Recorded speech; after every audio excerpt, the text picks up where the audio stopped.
Melody आत्मा। प्रियंका और विक्रम की शादी को 1 महीना हो चुका था। उनके रिश्ते में सब कुछ ठीक चल रहा था, लेकिन प्रियंका को विक्रम के व्यवहार में कुछ अजीब लगा। विक्रम रात में देर से घर आता था और उसका चेहरा और आंखें थकी हुई लगती थी। उसने विक्रम से पूछा, क्या बात है विक्रम, क्या तुम ठीक हो? विक्रम ने कहा, हाँ मैं ठीक हूं, बस काम में थोड़ी देर हो गई। लेकिन प्रियंका को विक्रम की बात पर विश्वास नहीं हुआ। एक रात जब प्रियंका नींद में थी, उसने विक्रम को घर से बाहर जाते हुए देखा। वो चुपके से उसके पीछे गई। विक्रम एक सुनसान जंगल में चला गया। प्रियंका ने छिपकर उसे देखा। विक्रम ने एक भयानक रूप ले लिया था। उसकी आंखें लाल हो गई थी और उसके दांत नुकीले हो गए थे। वो एक रात का दानव बन गया था। प्रियंका को यह देखकर बहुत डर लगा। उसने अपने पति से पूछा, विक्रम तुम ये क्या हो? ये सब क्या हो रहा है?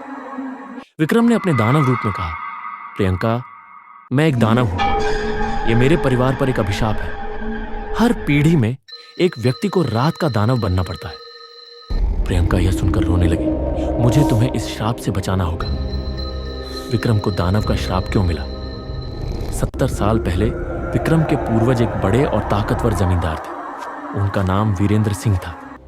वीरेंद्र महत्वाकांक्षी, निर्दयी और लालची इंसान था। शुरुआत लालच और पाप। वीरेंद्र सिंह को अमृत और ताकत चाहिए थी। उसने एक तांत्रिक की मदद ली। तांत्रिक ने कहा कि अमृतत्व की शक्ति पाने के लिए उसे रात के दानव की साधना करनी होगी। इस साधना में उसे पूर्णिमा की रात एक निर्दोष इंसान की बलि देनी थी। वीरेंद्र ने अपने ही गांव की एक मासूम औरत गौरी की बलि दे दी। श्राप की उत्पत्ति गौरी मरते समय चीखते हुए बोली, तेरी आने वाली हर पीढ़ी में एक बेटा होगा जो रात को दानव बनेगा। वह इंसानों का खून चाहेगा और शांति कभी नहीं पा सकेगा जब तक कोई सच्चा प्रेम उसे मुक्ति न दे। उसी क्षण से यह श्राप वीरेंद्र के परिवार पर लग गया। श्राप का असर पीढ़ियों पर तब से लेकर हर पीढ़ी में परिवार का एक बेटा युवावस्था में आते ही रात का दानव बन जाता। उसकी आंखें लाल हो जाती, दांत नुकीले निकल आते और उसे रात में इंसानों की आत्मा या खून की तृष्णा सताती। परिवार के लोग इसे छिपाते रहे। गांव में यह राज धीरे धीरे भुला दिया गया।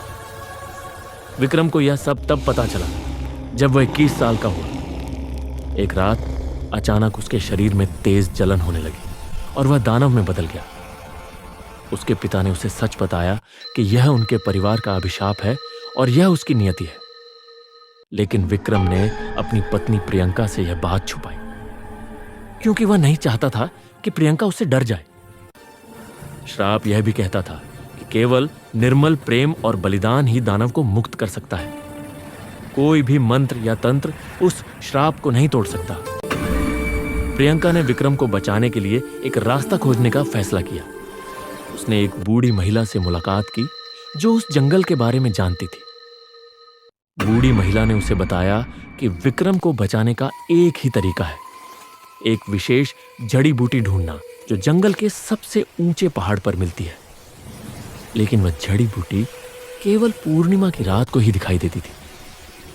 अगले दिन प्रियंका ने जड़ी बूटी की तलाश शुरू कर दी। उसने अपनी जान जोखिम में डालकर पहाड़ पर चढ़ाई की।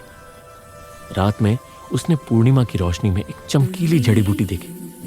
उसने जल्दी से जड़ी बूटी को तोड़कर अपने पास रख लिया। जब प्रियंका वापस आई तो विक्रम का दानव रूप उसके सामने था। उसने विक्रम को वह जड़ी बूटी दी। विक्रम ने उसे खाया और उसका भयानक रूप धीरे धीरे कम होने लगा। वह फिर से अपने असली रूप में आ गया। विक्रम ने प्रियंका को गले लगा लिया और कहा, प्रियंका तुमने मुझे बचा लिया, तुमने मेरा जीवन बदल दिया। उस रात वे दोनों खुशी खुशी अपने घर वापस आ गए। विक्रम और प्रियंका ने एक दूसरे से वादा किया कि वे हमेशा एक दूसरे के साथ रहेंगे।